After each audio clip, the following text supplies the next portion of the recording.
خیر.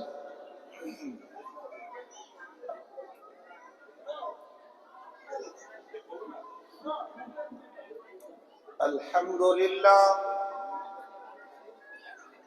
نحمده ونستعينه ونستغفره ونؤمن به ونتوكل عليه ونعوذ بالله من شرور أنفسنا ومن سيئات أعمالنا من يهده الله فلا مضل له ومن يضلله فلا هادي له ونشهد أن لا إله إلا الله وحده لا شريك له ونشهد أن سيدنا وسندنا ومولانا محمدا عبده ورسوله. أما بعد فأعوذ بالله من الشيطان الرجيم. بسم الله الرحمن الرحيم. ونريد أن نمن على الذين استضعفوا في الأرض ونجعلهم أئمة ونجعلهم الوارثين. وقال النبي صلى الله عليه وسلم ما خلق الله شيئا على وجه الأرض أحب إليه من العتاق ولا خلق الله شيئا على وجه الأرض أبغض إليه من الطلاق أو كما قال عليه الصلاة والسلام. صدق الله مولانا الكريم وصدق رسوله النبي الكريم ونحن على ذلك لمن الشاهدين والشاكرين والحمد لله رب العالمين. اللهم صل على محمد النبي الأمي وعلى آله وأصحابه وأزواجه وذريته وأهل بيته وبارك وسلم تسليما كثيرا كثيرا. سبحان ربك رب العزة عما يصفون وسلام على المرسلين والحمد لله رب العالمين.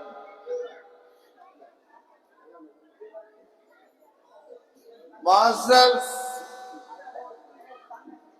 اسٹیج پر جلوہ افروز علماء اعظام، ائمہ کرام،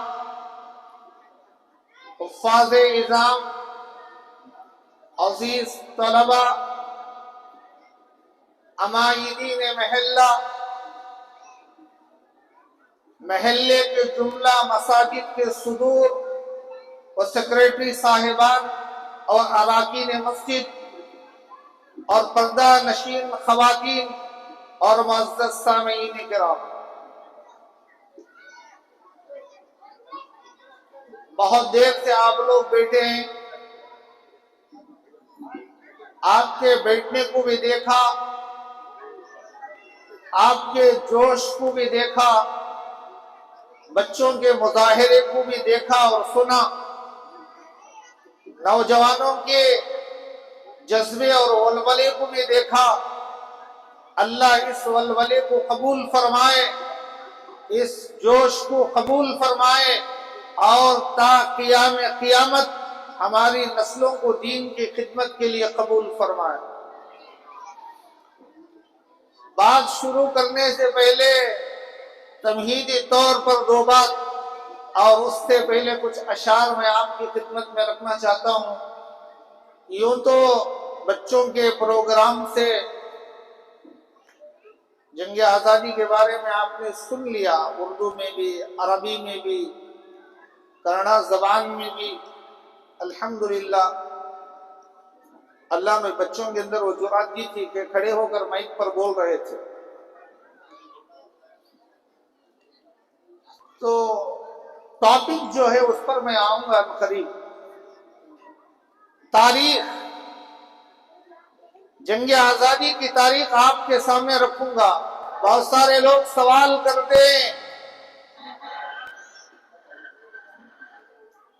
کہ آزادی کس چیز کی منائے؟ ہم آزاد نہیں، آزادی کس چیز کی؟ میں اس سوال کا جواب دینا چاہتا ہوں۔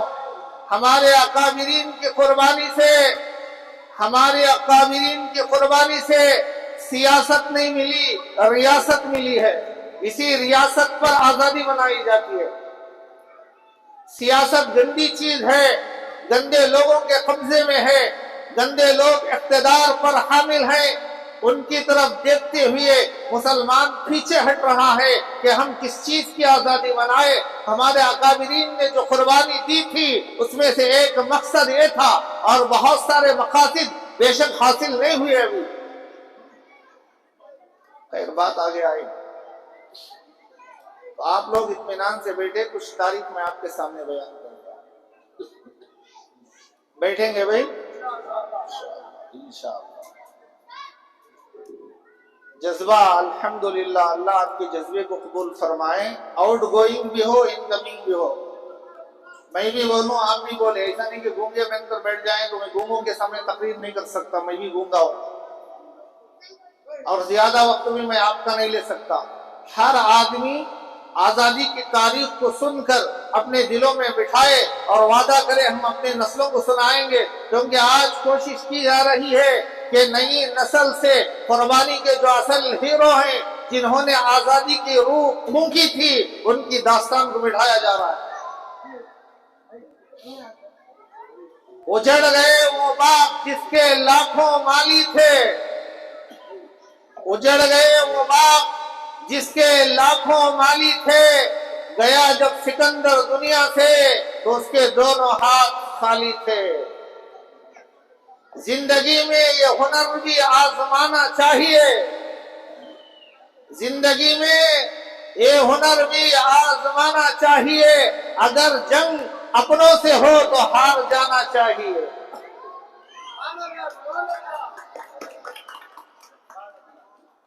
الحمدللہ لگ رہا ہے کہ آپ بھی سمجھ رہے ہیں۔ اگر جنگ اپنوں سے ہو تو ہار جانا چاہیے۔ غلطیوں سے جدا تو بھی نہیں میں بھی نہیں، ہم دونوں انسان ہیں، خدا تو بھی نہیں میں بھی نہیں۔ تو مجھے میں تجھے الزام تو دیتے ہی، مگر اپنے گریبان میں جھانکتا میں بھی نہیں تو بھی نہیں۔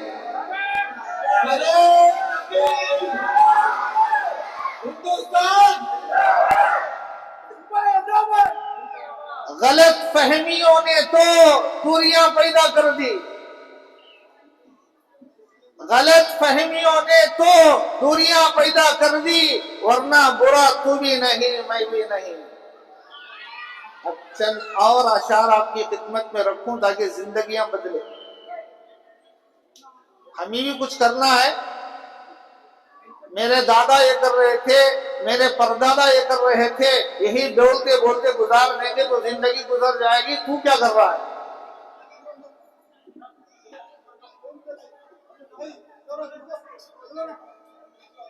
زندگی مدینہ جا، جا زندگی مدینہ جھونکے ہوا کے لا، جا زندگی مدینہ جھونکے ہوا کے لا، شاید حضور ہم سے خفا ہی منا کے لا۔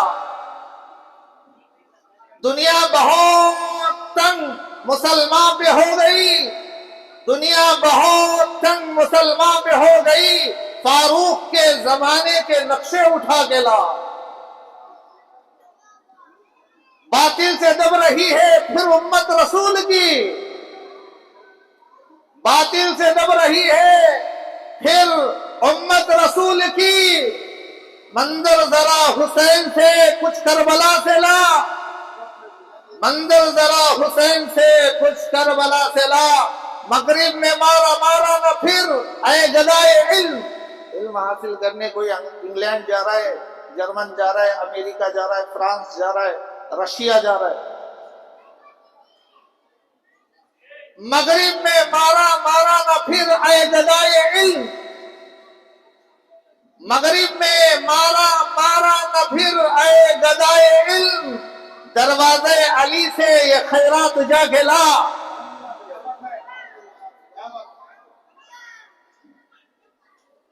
کرنا ہے اپنے آپ کو آراستہ اگر،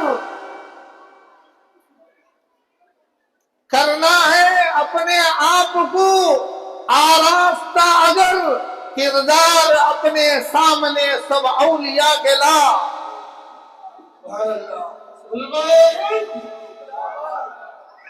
سو بار سوارا ہے ہم نے. اب میں آ رہا ہوں موضوع کی طرف. سو بار سوارا ہے ہم نے اس ملک کے گیسوئے بر ہم کو. یہ اہل جنوں بتلائیں گے کیا ہم نے دیا ہے عالم کو. وطن کی محبت و ناموس، وطن کی عزت و ناموس لٹنے نہیں دیں گے. وطن کی عزت و ناموس لٹنے نہیں دیں گے. ترنگا شان ہے اپنی، کبھی جھکنے نہیں دیں گے.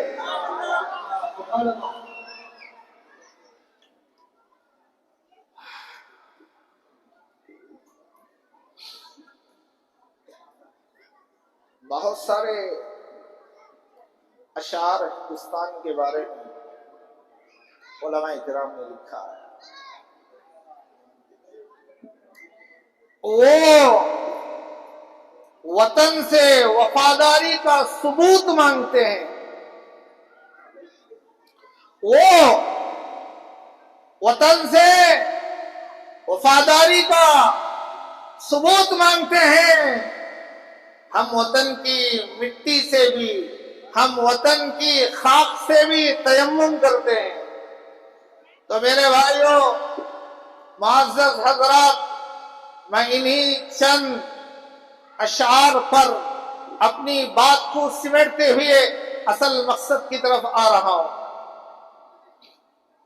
ہمارا یہ ہندوستان، ہمارا یہ ملک جہاں ہم پیدا ہوئے، انشاءاللہ اسی سرزمین میں سپرد خاک کیا جائے گا. وطن ہمارا تھا، ہمارا ہے، ہمارا رہے گا انشاءاللہ.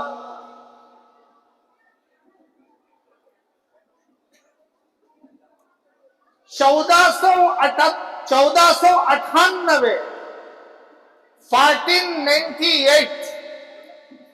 1498 میں انگریز ہندوستان کی سرزمین کیرلا کے شہر کالی کٹ کے اندر قدم رکھا. 1498 سے آمد و رفت انگریز کی شروع ہو گئی ہندوستان کے اندر. اس نے مسلمانوں پر ظلم کرنا شروع کیا، مسلمانوں کے جہازوں کو لوٹا. کون؟ جو تن کا گورا من کا کالا تھا. وہ انگریز جو دیکھنے میں گورا لگتا تھا لیکن من کا کالا تھا. تن کا گورا من کا کالا، اور سفید فام نے اس ہندوستان کی سونے کی چڑیا جسے کہا جاتا تھا، اسے لوٹنے والا اور اس کی رونق کو برباد کرنے والا، یہاں کے چمک اور دمک کو بکھیرنے والا وہی وہ چور تھا جو باہر سے آیا تھا. اپنوں نے کوئی نہیں لوٹا. اگر لوٹتے تو ان کے خبریں یہاں نہ ہوتے. لوٹ کر جانے والا اپنی خبر یہاں نہیں بناتا. اور اس دیش کو ہمارے ہاتھوں سے دشمن نے چھینا ہے. جب اپنی چیز کو کوئی چھینتا ہے تو چیز والا سب سے پہلے اپنی چیز کو حاصل کرنے کے لیے اٹیک کرتا ہے. تو 1498 میں آیا، مال کو لوٹا، مسلمانوں پر وار کیا، پورے ہندوستان میں پادریوں کو پھیلایا تاکہ ان کا ایمان غارت ہو جائے. ہندوستان میں جب انگریز آیا، جہانگیر کی حکومت تھی، مغل سلطنت کا بادشاہ جہانگیر حکومت کر رہا تھا. انگریز آیا 1498 عیسوی میں، اور پھر 1601 میں کلکتے کی زمین، بنگال کی سرزمین پر 101 تاجر کو لے کر 3000 پاؤنڈ کا سرمایہ لے کر اس نے تجارت کی غرض سے کلکتے کی سرزمین پر، بنگال کی سرزمین پر اس نے ایسٹ انڈیا کمپنی قائم کی۔ تجارت کی آڑ میں اس نے ہتھیار جمائے، تجارت کی آڑ میں اس نے لشکر جمایا، اور وقت کے بادشاہ سے درخواست دے کر چنئی کے اندر بہت بڑا علاقہ اپنے نام الاٹ کرا لیا۔ 25 سے 35 کلومیٹر کا علاقہ، اتنی بڑی بڑی کالونی، اتنے بڑے بڑے علاقے انہوں نے اپنے نام الاٹ کرائے، اور یہاں کے بادشاہوں نے انہیں اجازت دے دیا، یہاں کی حکومت تمہاری ہوگی، یہاں تمہارا آرڈر چلے گا، یہاں تمہاری مانی جائے گی۔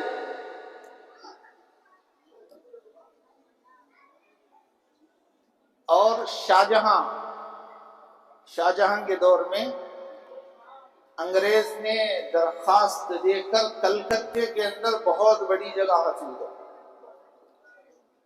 تو 1601 میں اس نے ایسٹ انڈیا کمپنی کا قیام کیا، اور 1612 سے لے کر 1706 تک اس نے بہت سے چھوٹے چھوٹے علاقوں کو اپنے قبضے میں کر لیا،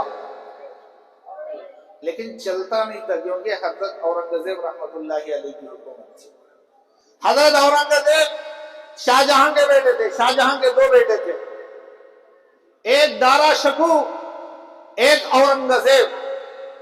ذرا تاریخ کو یاد رکھو، بچوں کو بٹھا لو، سکون کا ماحول بناؤ، آرام سے سنو، زیادہ وقت نہیں لے گا۔ صاحب کتنا وقت ہے؟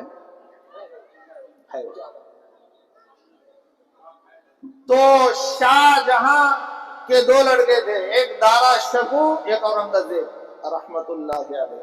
دارا شکو باپ کا ہم خیال تھا، حضرت اورنگزیب رحمت اللہ علیہ دینی مزاج کے تھے، وقت کے قطب تھے، حکومت کے 1 پیسہ انہوں نے اپنی ذات کے لیے استعمال نہیں کیا، ذاتی لنگر الگ تھا، حکومی لنگر الگ تھا۔ تو حضرت اورنگزیب رحمت اللہ علیہ کسی کام سے دلی سے حیدرآباد آئے۔ اس وقت میں دلی سے حیدرآباد کا سفر 1 مہینے کا تھا گھوڑے کے ذریعے۔ ادھر شاہجہاں نے دلی کے اندر اپنے بیٹے دارا شکو کو بادشاہ بنا دیا۔ یہ خبر جب حضرت اورنگزیب رحمت اللہ علیہ کی کانوں میں پہنچی تو حضرت نے حیدرآباد سے سفر شروع کیا، 10 دن میں دلی آئے۔ کیوں؟ اگر نالائق کے ہاتھ حکومت سونپ دیں گے، اناڑی کے ہاتھ حکومت سونپ دیں گے تو سارے ملک کو تباہ اور برباد کر دے گا۔ مغل خاندان کے جو بادشاہ تھے، کوئی گھنٹہ ہلانے والا پجاری نہیں تھا، مسلمان تھے، لیکن کسی ایک نے بھی حج نہیں کیا۔ کیوں نہیں کیا؟ اس زمانے میں حج کرنے کے لیے 6 مہینے کا سفر، 1 سال کے قریب 8 مہینے لگ جاتے تھے۔ وقت کا بادشاہ اگر 8 مہینے اپنے ملک سے باہر رہے گا تو ملک کا کیا حال ہوگا؟ تو حضرت اورنگزیب رحمت اللہ علیہ کو فکر سوار ہوئی، ناحل اگر بیٹھ جائے گا تو تباہ کر دے گا۔ واپس آئے، 10 دن میں آئے۔ کیسا آئے ہوں گے؟ 10 دن میں اللہ بہتر۔ لڑائی ہوئی، بھائی مارا گیا، حکومت حضرت اورنگزیب رحمت اللہ علیہ کے ہاتھ میں آئی۔ 54-50 پر 4 سال تک تنہا حکومت کی ہے۔ حضرت کے انتقال کے بعد 100 سال میں 13 بادشاہ بدل گئے۔ تو میں یہ عرض کر رہا تھا، انگریز کی دال نہیں گل رہی تھی، کیونکہ حضرت اورنگزیب رحمت اللہ علیہ زندہ تھے۔ انگریز کے مقصد کو سب سے پہلے حضرت سرہندی رحمت اللہ علیہ، مجدد الفسانی